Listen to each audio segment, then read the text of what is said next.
Juice with all the bits.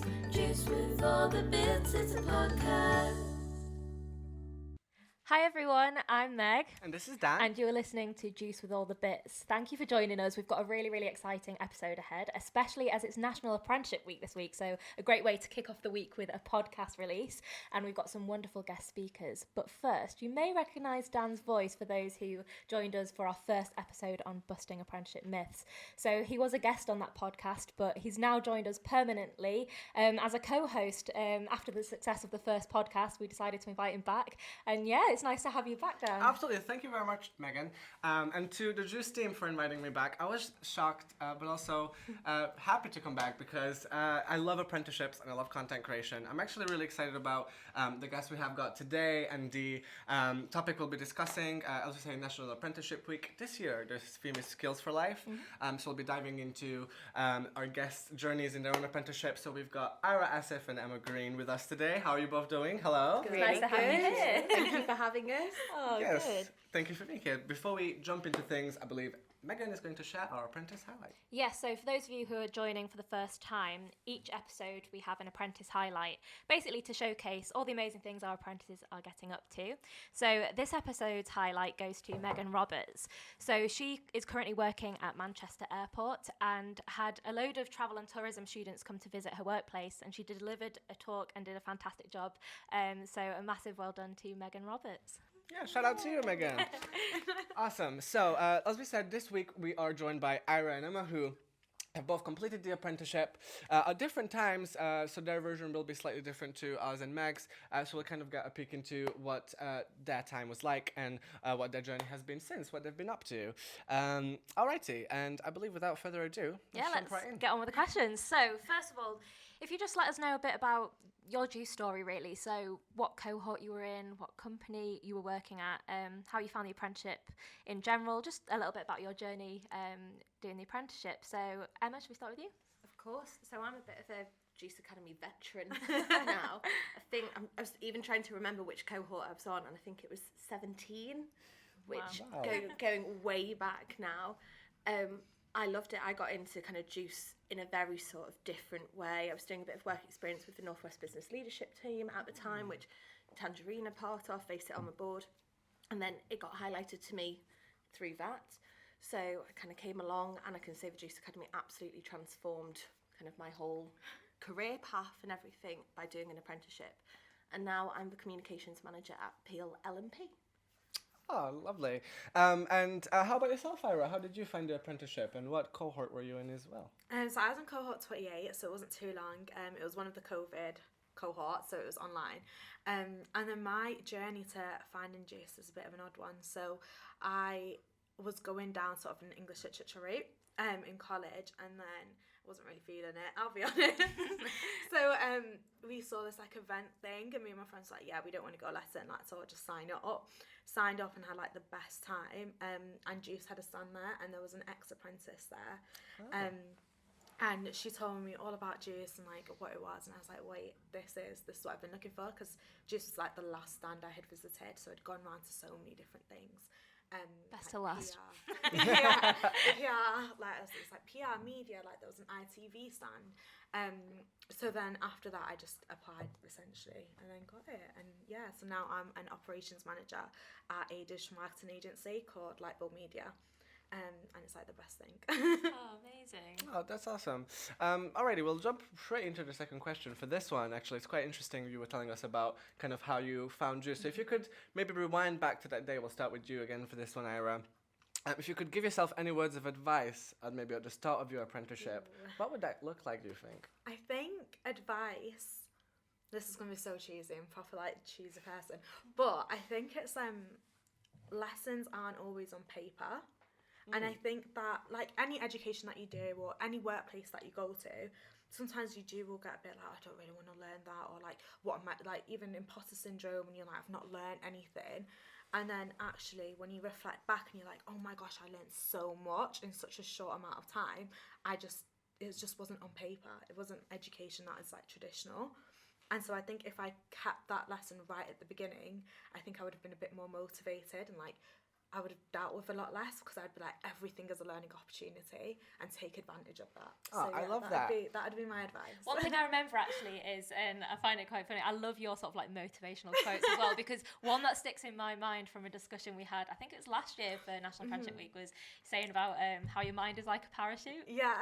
Go on, what's yeah, it? so I think it's like Leonardo da Vinci. I don't know where it's from, but it's a mind is like a parachute. It doesn't work if it's not open. And I think, love that. Yeah, I think especially as like young people from the background that I was in and stuff like that, you think, oh, well, this isn't for me, or like I can't get there, or just talk about inclusivity in general. People put a lot of barriers ahead of themselves, but actually you can remove those barriers by just keeping open to what comes. Like if I stayed in like an English literature route, that would have been completely different. Yeah. Or I think in the first cohort I decided I started to delay my Juice Academy like journey because of my A levels. At that point I could have easily just been like, no, actually it's not meant to be, but I kept my mind open. Yeah. So I feel like that is like a really valuable lesson as well. Nice one. I think that's really interesting that you say that it's kind of not on paper, because apprenticeships are skills-based learning, right? That's what it is. So you kind of run the job and it's kind of the activities that you're learning through. So that's pretty awesome. How about you, Emma? If you could go back to the beginning of your apprenticeship before you started, what would you tell yourself? So I was really lucky because the first Juice Academy session is with obviously my biggest hero, legend, icon, Shout out. Sandy Lindsay MBE. So well documented. That woman for me is, I just think she's iconic. And 100%. she is, oh my gosh, I just love her so much. Still following her and all her cats. I'm so Shout out to Simon and Garfunkel. And she did the top 10 tips. But there was one which really, really stuck with me, and I wish I'd known this kind of even earlier on before the Juice Academy, which is decisions are made by those who show up. And I think it's all about this saying yes to opportunity idea. And through the Juice Academy, this is how I ended up actually kind of changing my apprenticeship slightly and moving on to work with the Northern Powerhouse Partnership. There was an opportunity to go with the Juice Academy to, it was the Northern Powerhouse Apprentice Summit. And I went there, I really enjoyed the day. And then as a follow-on, they were going to launch this 2050 report, which is talking all about the future of the North. So me and Georgina, we went along to Burnley, and we were in the room, but I was the youngest person in the room. I was one of about maybe 8 women, and they were talking all about the future of the North and what did it mean, and opportunities for apprentices and skills. And I thought, everybody who's making that decision will be way retired and off in their holiday homes by 2050, and all the benefits are going to affect the people kind of younger than me. So who are they actually listening to and talking to, you know, of our age? And I was kind of there and I was rocking on the chair and I was like, Georgina, I really want to ask a question. And she was like, go for it. So I stood up, and the panel, so the Northern Powerhouse Partnership is chaired by George Osborne, who was the former Chancellor of the Exchequer. They had Jürgen Meyer on there, who's the Chief Executive of Siemens. They had people from Drax and other like huge companies. And it was, the whole day was being chaired by this former MP as well, Lorna Fitzsimmons. So I was like, what am I doing? And I thought, no, I'm going to go for it. And then Lorna said, she went, you, lady, are going to go far. You've just challenged the former Chancellor of the Exchequer. Yes. And I think, like, wow, I took the opportunity to go there. I took the opportunity to challenge. I took the opportunity to, like, have my voice heard. And then they ended up offering me an apprenticeship as well with them. They were like, actually, you're exactly the type of person we're looking for. So I think it's that saying yes to opportunity, being bold. And yes, I have an opinion. And okay, I'm well documented for being quite opinionated. But that's good. That means you're not kind of following the herd. Like, Exactly. Yeah. Makes you stand out. exactly. Brilliant. So moving on to the next question, what would you say has been your biggest challenge so far that you've faced in your career? So this could be whether it was during your apprenticeship or since that point, and how did you overcome it? So Ayra? Biggest challenge. I mean, there's a challenge every day. Yeah. But I would probably say niching down for me Okay. has been a bit of a challenge, in the sense of I'm almost over prepared. So especially with Juice, like, you learn such a wide set of skills, and then the world of digital marketing is just so broad that once you're in it, you're like, wait, there's like 10 more jobs that I didn't even know existed. I think in a way it was like the most positive challenge, because it meant that I could try everything, and that I could even fail, trying and fail testing. And so it was a challenge, but it was also one of like the best things, because it means that I get to do what I want, basically, which is like the ideal situation. But yeah, that's probably mine, I'd say. Emma, what about you? It's the work-life balance, which I know so many people struggle with, but when you enjoy what you do and what you do is a passion as well, I absolutely loved when I was doing my apprenticeship and the job I'm in now. I'm so passionate about projects, but when you work, I think particularly in the sectors we're in digital and social, it's so easy for people to just switch off their phones and think about it. But when your personal life is on social too, like I know if I went to check my own personal Instagram, I'm then also going to start having a look at the work Instagram accounts. So you might Constantly ping. Yeah. exactly. You can never like properly, I think, fully switch off from it. Yeah. And then I think comms and digital as well. It's a 24-hour industry, really. So you've got to be really careful about protecting yourself because it could potentially lead to burnout. I've been really lucky. But you've got to have those things in place as well to protect yourself. Yeah, that's the thing. It's like social media never stops. It's Yeah. 24/7, but it's still so important, especially like you said, working in this industry, to have that time away, just because it can be a lot. It can be like, especially being on screens so much every day, Monday to Friday. But like you said, even then after in your personal time, it's so much. But it's trying to, like you said, getting that balance. I think it's really important to try and work out whatever way that helps you. Totally agree, definitely. How about moving to the next question? So, we've got, what advice would you have on pathways for current and future apprentices? So for this question, we just want to find out if, for example, anybody like myself or anybody who's looking to get on the apprenticeship, what would your advice be for your next steps? Or if I'm thinking about my next steps and things like that? Ooh, good question. I think it's so specific to what industry you want to go into and maybe what your role is. So advice for someone who's interested to get into video is going to be completely different to someone who's trying to get into like PPC. Yeah. But I think it would be, and this is all, just don't stop learning. No matter what. So like it's so easy once you're out of an apprenticeship to be like, okay, this is my job now and I'm in it. And then actually like, okay, am I still learning? Am I still progressing? And kind of keeping that at the forefront. And then also, probably if you're newer to industry, outline your values.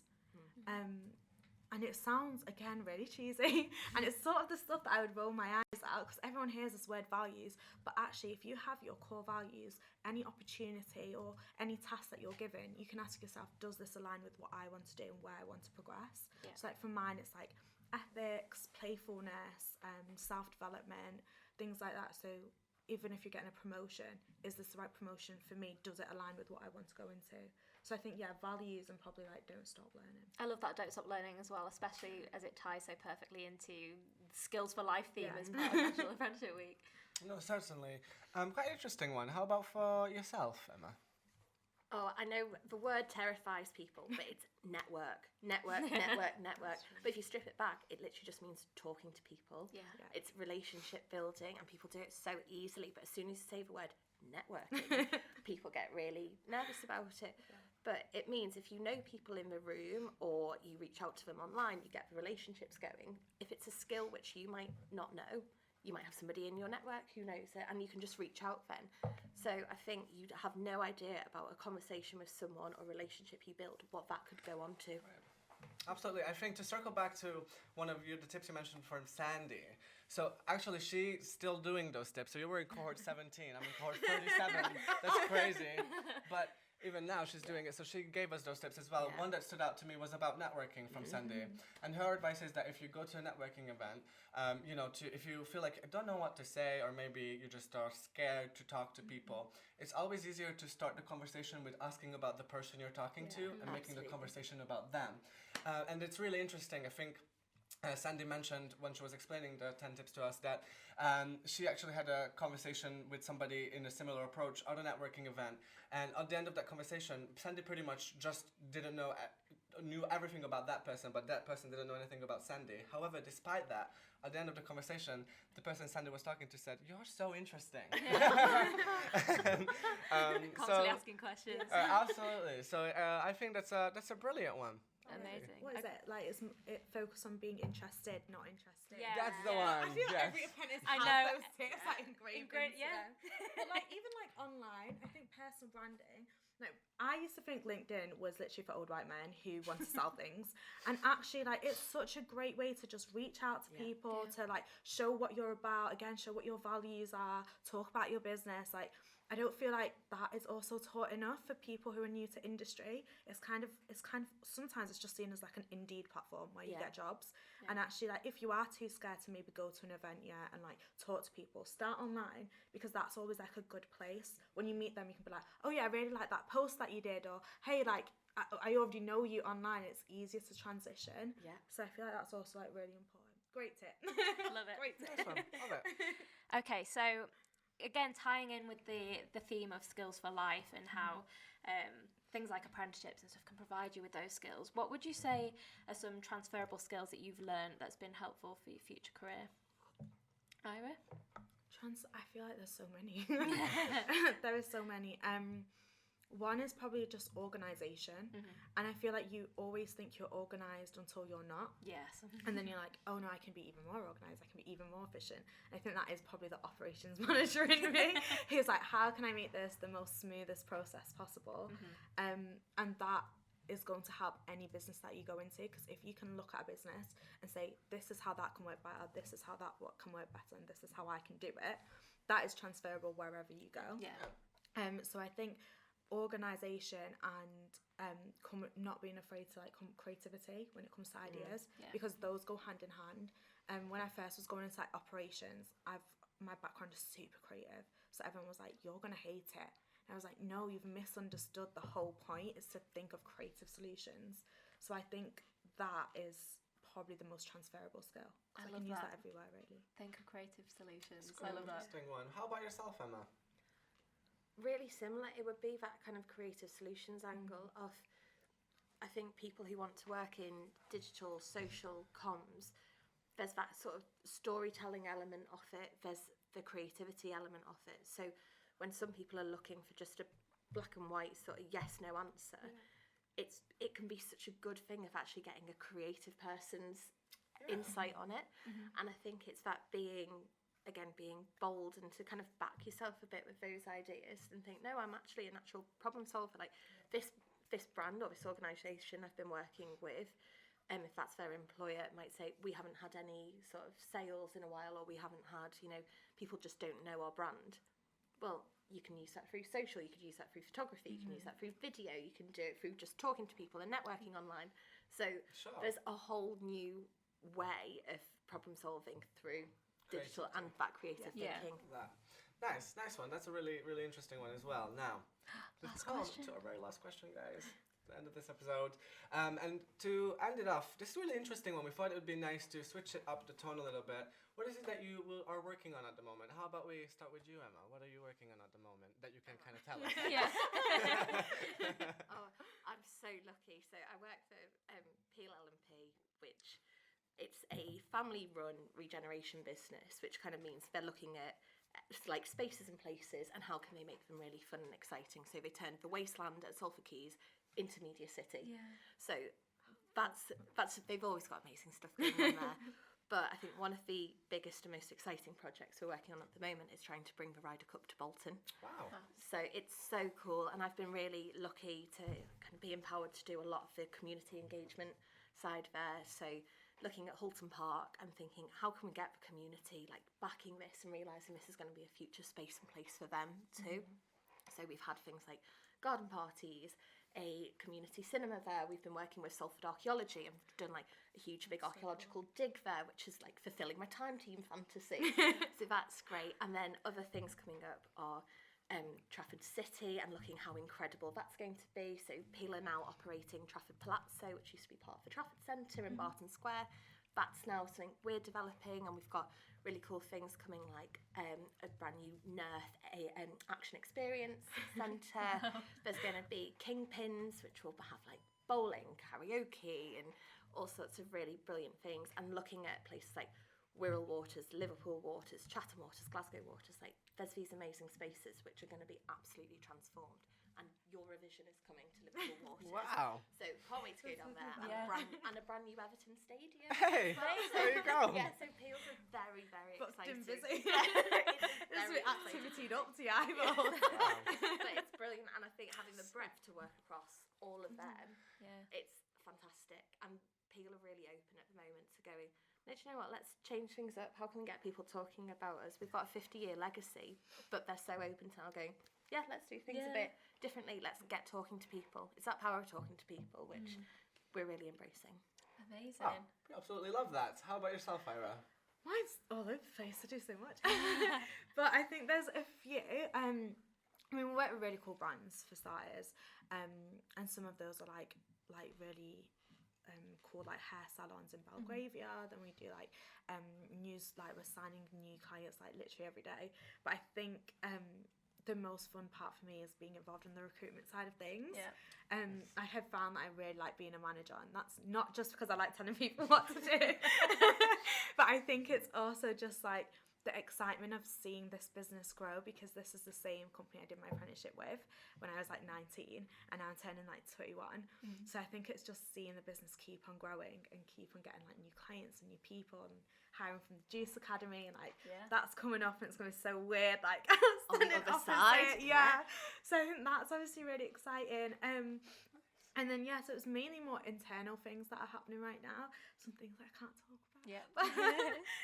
But yeah, that's probably the most exciting. And then like from like more of a personal branding element, I've put it in like my head, I'm going to work on my personal brand. Like that is happening. I've been quite afraid. I do bits and bobs, you'll see me pop up and then disappear. So I've got some panels coming up to talk about like black and ethnic minorities and barriers of like young people getting into the industry. And so I really want to do more work around that, and then like National Apprenticeship Week, obviously Apprenticeship Ambassador. So I think I'm just so excited about people. Oh, that's like amazing. getting to meet new people, really. Oh, brilliant. Brilliant. Well, thank you so much for joining us. And as Ayra actually mentioned, she's going to be back next week for the boot camp. We've got our January recruitment boot camp. But as always, if anyone out there is interested in doing a content creator level 3 apprenticeship, please do head over to our website, juiceacademy.co.uk, and head to the apprentices tab to find some more information about the apprenticeship and apply. We recruit every January, April, July and October. And on the flip side, if you are an employer interested in hiring an apprentice, do the same, head over to the website and go to the employers tab and get in touch with us. Absolutely. Before we close, we have some key takeaways for this episode as well that we'd like to just reflect on. So, Meg, would you like to kick us off? Yep, so it's great to have skills-based learning, so it's not based on paper, it's you're actively doing the thing to learn. Absolutely. The second one is to have a good work-life balance, and to make sure that you do have that time off screen and that you're mindful of things like that. Actually, just a quick little snippet to squeeze in there. The Insight Timer is an excellent free meditation app for anybody who's interested. That's Insight Timer. We might even link it below. Get them to sponsor. Sponsor us. If you're ever listening. If you guys are listening, hey. Other meditation apps are available. Yes. Don't stop learning, and make sure to outline your values. And I think it really ties in nicely with Skills for Life and National Apprenticeship Week. Don't stop learning. Whatever age you are, learning is great. Absolutely, yes. Next up is networking. And like Ayra mentioned, Sandy's tip is better to be interested than interesting. So that's always a good one to keep in mind. And no matter what role you're in, make sure to leverage your creative thinking to come up with optimized solutions. Awesome. That's brilliant. Well, any last words from yourselves? How about Ayra? Anything that you'd want to share with the world, or anything at all, or just say bye? Just peace, love, harmony. I love that. Well, peace. No, thank you guys so much for having me. It's been really fun. Thank you. So yeah, that's basically it. Well, thank you for joining us. Oh, thank you so much for having me. And honestly, if anyone's considering an apprenticeship, it has genuinely transformed my whole career, and I'm so grateful to Juice Academy, to all the tutors from Tangerine as well who used to come, and all those external speakers. And I think the more people who can learn about Juice, Tangerine, the work that you guys do, and the employers looking at considering an apprentice, Juice Academy is a brilliant platform and educational place. It produced us. So. I was going to say that. Pretty cool. To sort of Pretty wrap it cool. up, that's the fantastic thing about this. We're all sat around this table. We've all got completely different stories and different journeys, but we've all came from the same thing, which is the Juice Academy. Yeah. There you go. Well, thank you all very much for joining us. We'll see you guys in the next episode. And if you have any ideas for your next podcast ideas and things like that you'd want to see, please do leave them down in the comments below. But like we said, thank you very much for joining us, and we'll see you next time. See you next time. Bye. Bye. Oh, congratulations. Well done, you guys are